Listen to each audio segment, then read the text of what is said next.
Welcome to another episode of Think with a Drink. It's the weekly webinar series brought to you by the ARIES Foundation for Financial Education. And this week, our episode is the basics of investing. Next slide, just real quick. I'm not going to go through the checklist because we're in a recorded situation here. So you can fast forward through that. Thank you. Real quick on us, your presenters for this evening. My name is Tom Alessi. I am the president of the ARIES Foundation for Financial Education. I've been in financial services now for 23 years. I'm an investment advisor, which means I act in a fiduciary capacity whenever I'm giving guidance or advice to my clients. I want to bring my vice president in. Craig, why don't you introduce yourself? Sure. So I'm Craig Richardson. I'm the vice president of the ARIES Foundation. I've been in the financial services field for a little over 17 years now. And I work with families and small businesses to help them come up with a financial plan so they can have a better relationship with their money. Tremendous. And Craig will be chiming in as we go through this. So I did want to say that this is brought to you by the ARIES Foundation for Financial Education. You can visit our website. It's www.ariesfoundation.org. Just know our mission, as Craig had said, is trying to help everyone have a better relationship with their money. So next slide. I forward through the disclosures because we want to get to the fun part of this. So we call this Think with a Drink, and the reason for that is that we're trying to do and give this education and information in a more relaxed and casual manner. And so what we're trying to do is we can't think of a better way to do that than if we have something cold to sip on. So we hope the audience will just grab something cold to sip on and imbibe as we go through this. Tonight we're drinking, this is Rec League from Harpoon, a locally brewery here. It's a tremendous ale and something that you might want to try. It's a hazy brew that they put together. Next slide. So investing, savings, and investing basics. Go ahead. So the overview, we're going to do investing versus savings. What does that mean? Considering your risk, because for Craig and I, it's always about risk. Some terms and definitions, some stuff that gets thrown around. We're not really going to go too much into working with advisors and brokers and agents, and then some ideas that come up from there. So go ahead. All right, so the basics, right? Savings is just providing funds for emergencies. You want to be like saving up for a specific purchase, right? That's the idea with savings. Correct. You're not really trying to get some long-term growth out of that, right? Correct. Typically, you're trying to put it in a very conservative approach because you may need it very soon. Yeah, and so you don't want to be taking, we're going to talk about risk a little later.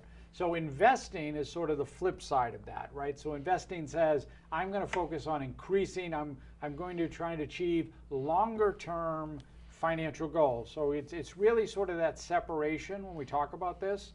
Short term, really about savings. That's what we talk about, emergency reserves and funding, those type of things. Those are usually in the bank.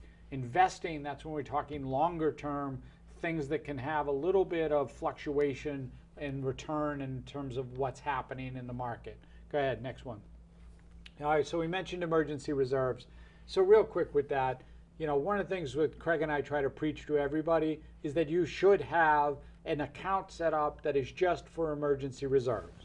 What do we say, usually 3 to 6 months? Correct, depending on whether you're a single income or dual income family. Yep. Right, so something in those lines that should be in an account that's separate from, say, your checking or your savings or anything that you can get access to with a debit card. We want your emergency reserves to be set aside. That's just there for when the emergency happens. That's where I'm going to, so I don't have to use credit or get into debt when I have that emergency arise. Next slide. All right, so participating in a retirement plan. So if we think of this, the way Craig and I explain it to everybody is that it's really about 3 different buckets when we're talking about savings. That first bucket is that emergency reserve fund like we talk about. Bucket number 3 is your long-term, which for most of us means retirement plans.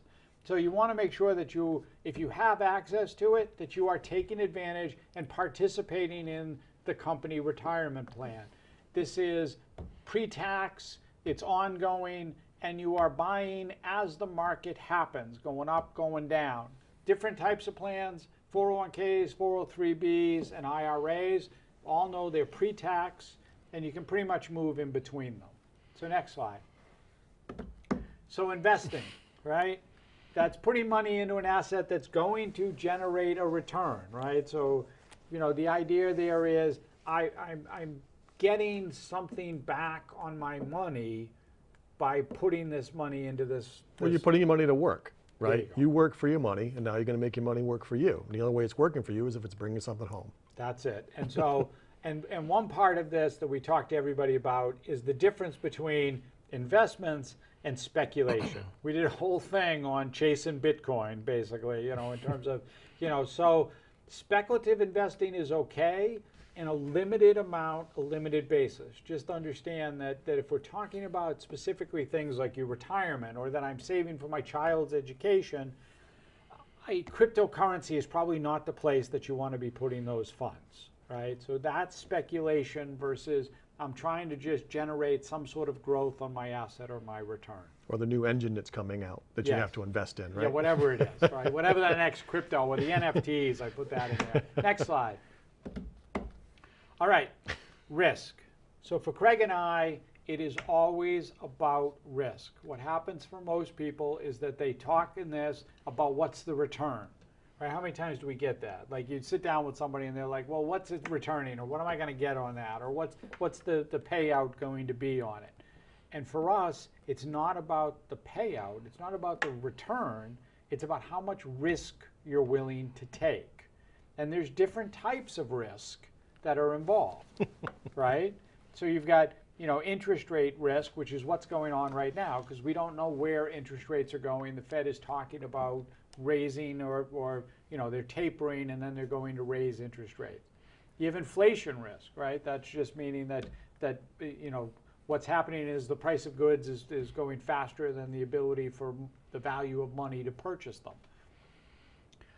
Why don't you talk about market risk? Sure. So market risk is associated with movement in the market. And right now, we've seen incredible moves in the market, and it's never when do I get in, when do I get out, right? So that's trying to do market timing is market risk. The big thing though when you're talking about risk is what it says here. What's your tolerance level? So while risk and reward is an inverse relationship, the more risk you take, the higher the reward can be, and vice versa. If you take very little risk, your reward might not be as great. But the issue is what allows you to reach your goal and still sleep at night, right? That's really what your tolerance is. If I'm very nervous all the time about my money, then I may be taking too much risk. If I'm very worried I'm not keeping up with inflation or going to make my goals, maybe I'm not taking enough risk. So it's really about understanding you personally as an investor and what works for you. Yep. Next, right? So reducing risk, which is basically diversification. So the idea of spreading out, don't put everything in one place. Certainly don't put it all into Bitcoin, that type of thing, right? Asset allocation refers to the mix of different asset classes. We're going to talk about that in a second about how those break down. But what happens for a lot of people is that they end up having duplication because of what happens. They have one account, they got an old account, they got another old account, and what they end up with is a lot of assets sitting in the same place. Next one. Bonds. So the opposite of equities. Equities are stocks. That's ownership in a company. Bonds are a debt obligation. You've lent the company money. You are getting a return on that. It's what is known as usually as the coupon that is being paid out from the bond. But every bond has a maturity. It's either very short term, 1 year, to very, very long term in 30 years. Treasuries are done anywhere from 3 months to 30 years. So understand that bonds generally are done based off a par value of $1,000. I bought a bond, it's $1,000, it's going to pay me X on a coupon. That's what I'm getting as my return. Once the time limit is up, it was 5 years, 10 years, they're going to give me back my $1,000. That's how a bond works. Now, bonds can be issued, bonds can be issued by state, local, or federal municipalities, correct? As well as corporations. As well as corporations, okay. Correct. I don't think everybody understands that. Yeah, so, and I'm going to do that in a second. Now go to the next one. Right, so bonds get issued based on credit rating and time horizon. That sort of breaks it down. So when Craig mentions about, the U.S. government, the U.S. Treasury, that's the highest you can get. That is the AAA, right? That is the highest level you're going to get on that. To what is low quality, and that is below triple B rating on a bond scale, those are companies that, well, they're not necessarily going to be around. You know, that bond may not end up at its maturity because they may default on it. And then you have short term, which is generally anywhere from usually about 30 days to 2 years. Mid is about 2 years to 7 years. And then long term, as far as bonds are concerned, are 8 years or beyond. Next.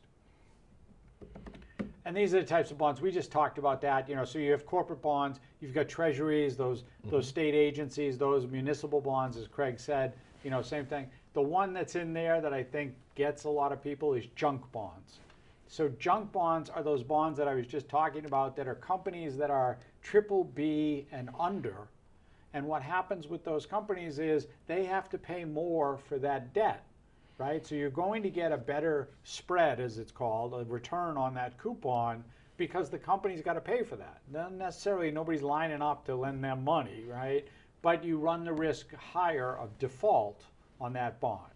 Just know junk bonds have a wide spread, whereas municipal bonds or treasuries have a very, very narrow spread. That means from the high to the low. Junk bonds have a wide spread as to what can happen because it all depends on the company and the rating and what happens to them and whether or not they're going to repay you. Next. So investing terms, active versus passive, right?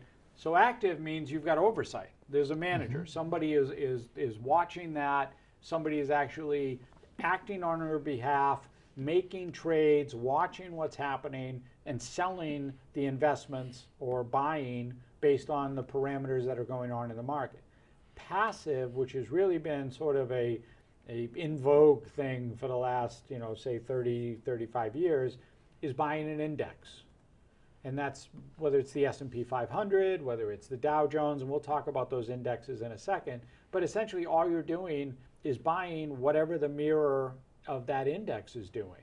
And all they're doing is buying based on the percentage of holding inside that index. Next slide.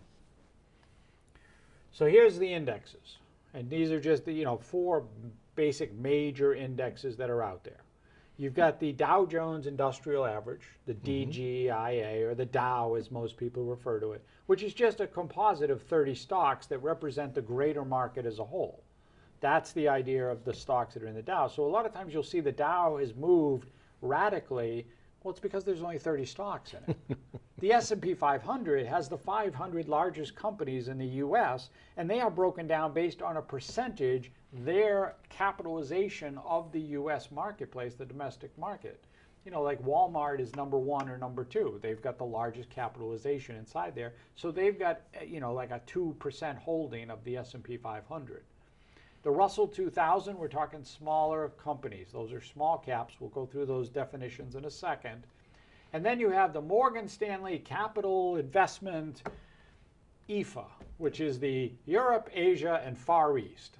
Pretty much think the rest of the world except for the US and Canada. That's what that means. So you've got the MIFA that encompasses the rest of the world as an index. Next.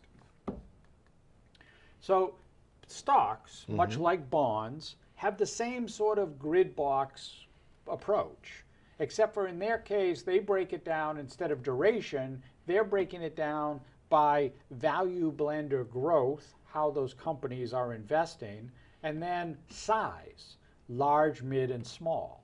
Now, a small cap means any company that's got less than $2 billion in capitalization. A mid would be anything from 2 to 7 billion, and large caps are anything over 7 billion in capitalization. So, you know, these are massive companies when you're talking about it. Value versus growth, right? Think value, think more blue chips, right? Okay. Think, you know, financials, companies that they're not going anywhere. For them, the idea of trying to grow or radically grow is very limited. Whereas a growth company, most of that is technology, right? Healthcare in some cases, where you can have exponential growth. You can be doing 2 to 3 times earnings sometimes in a given year. The blend is just a mix between the two of them, right? I'm a little bit of both in that case. But just know that whenever anybody says, well, hey, are you in large caps or small caps or whatever it is, that's what they're talking about. Talking about the capitalization of the company itself. Next. So investing in stocks. These are, you know, if you're going to get into equities, this is the ways that you're purchasing equities, right? Because you're buying a part of the company. So that share of stock buys you a piece of the company. Yes, I can say I own Disney. I have a share of Disney stock. I own Disney. Hey, how about that? That's what you get, basically. Can you give me a speed pass? Yeah, no. You don't even get a speed pass. You don't even get a turkey leg. You get nothing, right? Some, depending on the stock that's being issued, some companies can basically recall the stock, right? And then the types of common stock, you know, when we talk about blue chips, we really mean those companies that are like in the Dow, the companies that are there, that are dividend producing, that are long term, that are not cyclical, that are going to be around for a while. Growth companies, again, that's more like technology. Income, those are ones that are producing that dividend on a regular basis. We've already talked about speculative and defensive stocks in terms of it. So next slide. Well, common stock also allows me to vote on what's going on in the company, correct? Correct, right, a common share in terms of that. Yep.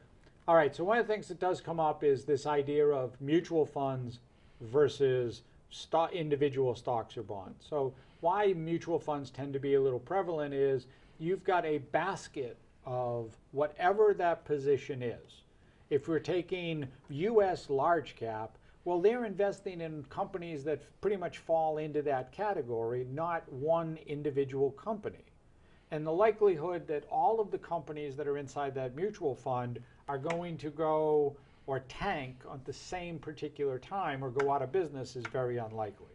Because mutual funds will hold anywhere from, say, 40 or 50 to 200 to 300 different shares of companies. So if I have trouble choosing, this is a great way to do it because I get a little bit of everything. You get a little bit of everything. And the same thing with bonds. The same thing, you know, that's what happens in the bond markets. You know, like I said, and especially when dealing with junk bonds, that spread is so wide. Like you could have one junk bond that in 1 year returned, you know, a plus 10, 12%, and then the worst performer was minus 20. Well, so if you guessed wrong, you're in the downside, whereas in a mutual fund, they've spread that out among all of it. So you take a lot of, as Craig talked about before, the risk out of it of, gee, am I in the right place or the right one? So that's why mutual funds, and you'll find them a lot in your retirement plan, you'll find them a lot in different investment portfolios, because it does spread the risk out. Next. So these are some of the terms that get tossed around right now. And one of them that you're going to hear frequently, I think, from where we are today into 2022, is this idea of a market correction. A market correction means a drop of 10% from the most recent 52-week high. Well, in the case of October, the 52-week high was last week, right? So the 10% drop would bring you dramatically down from where we are now. The S&P 500 at 4,500, which means we dropped down to just about over 4,000 on the S&P 500. That would be a correction, right? A bear market means we've declined 20% from that high. That's when we start getting into talking about recession and other things that are going on. One of my favorites, because it's been talked about and bandied about left and right, is tapering. So tapering is the Federal Reserve Bank doing their bond buying program, and now they're going to reverse that and get out of the bond buying program. Understand, right now the Federal Reserve Bank is buying $120 billion a month. What they've talked about is starting to ease that, stop that buying by $15 billion a month, beginning sometime in November or December of 2021. We'll see what happens, but that's what tapering is talking about. And then you have inflation. That's the other fear that's going on right now, which is the increase of prices at the fall of purchasing power of money. Next slide. So we talk about the cycle of emotions. Like every market cycle goes through the same emotions. We start on optimism. Okay, I'll get in. We buy on euphoria. Look, everybody's in. Even Nana and your grandma, your grandpa, everybody, they're getting in, right? That's euphoria. Everybody's buying. Everybody's saying you should be buying. What happens is that eventually we crest over the top there, and we start to get into a little bit of denial. Like, I can hold on, right? Wait, fear, and wait, what am I doing? And then it really starts to bottom out. We get in depression, and that's when we sell. And then it starts back up again. And the whole idea, as Craig and I have always said, is what we're trying to do is to take the emotion out of your money. Take the emotion out of investing, try to find the path and stay on it, because as the slide says, the only person who ever gets hurt on a roller coaster is the guy who tries to jump off mid-ride. So stay the course, just find the right mix for you. Craig talked about finding that risk tolerance, making sure it's the right fit for you. Next slide. Right, so avoid fraud. So anytime you're dealing with any guys like us or anyone, you always want to check them out. That line on the bottom of the screen there, that's brokercheck.finra.org. You can look up anybody's past history, you can look up anybody's dealings and see what they've done. In my particular case, that number on the screen, 326-8500, that's my number. You want to go to www.brokercheck.finra.org, you type in 326-8500, you're going to find out everything about Tom Alessi, what I've done, where I'm licensed, and if I've had any prior filings against me. And in my case, in 23 years, that answer is no. Next slide. Is Bernie Madoff's number up there? No, Bernie was not in the securities database. So for ARIES, what we try to do is we try to help everybody have a clear vision of the road ahead. You know, we know that there's bumps and sways and things that go on as you're trying to figure out what your financial goal is and where you want to get to. And our whole mission, our whole goal is trying to help you get to whatever that place is that you want to be. Our whole goal is trying to make sure your financial security is set. Next slide.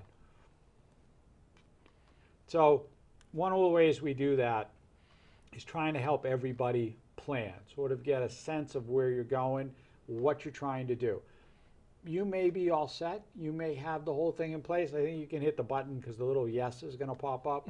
Yeah, so don't worry about that because you can do it. You can reach out to us. We'll talk about that on how to contact us.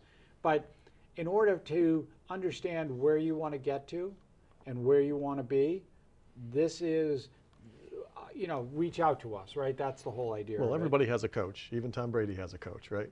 Yes. It's good to have some coaching. It's always good to have somebody there, even if it's to do nothing more than just take a look at and review like what you want to do or what you've been thinking about. Next slide. All right, so this is Craig and I in our more formal attire. In our number 12 Brady jerseys. He just mentioned, you know, the GOAT, the greatest of all time, Tom Brady. Yes, those are custom jerseys for us. We do a lot of presentations at organizations, community support groups. We're out at events and so on. And so some of the times we're doing some of these events, we're out there in you know, let's face it, the GOAT's jersey. So we like to have fun with that. It's one of the things that we try to do. He's still playing, so as long as he's still playing, we're still wearing them. And let's face it, at this point in time, you can't find a Mac Jones jersey anyway. So, you know, you might as well do that. But we have fun with that. Next slide. Right, so if you ever have any questions, whether it's on your investments, on your portfolio, you know, one of the things we like to talk to everybody about is the idea of crash testing your portfolio. See, because when you do investments, and one of the things that's there, and it's funny because we talk about this with the retirement plan stuff, is about rebalancing your portfolio. Right? Rebalancing means going back and just double checking. I invested in 4 funds at 25% in each fund. Well, I'm going to bet that 1 year later, those 4 funds don't have 25% in them anymore. Something did well, something did worse, and you might have the other 2 in between. You want to go back and reset it. But what's going to happen if the market corrects itself? Yep. If inflation goes up, if gold goes up, if the GDP goes down? That's what we mean by crash testing. So if you ever want to reach out, if you want to have somebody take a look at that, we're happy to do it. That's part of what we do.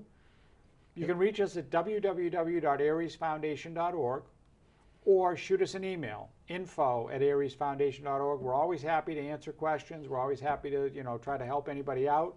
You also see on there, you've got the blog post. That's www.ariesfoundation.org/blog. We do a lot of pieces on this in terms of what's happening in terms of the blog post.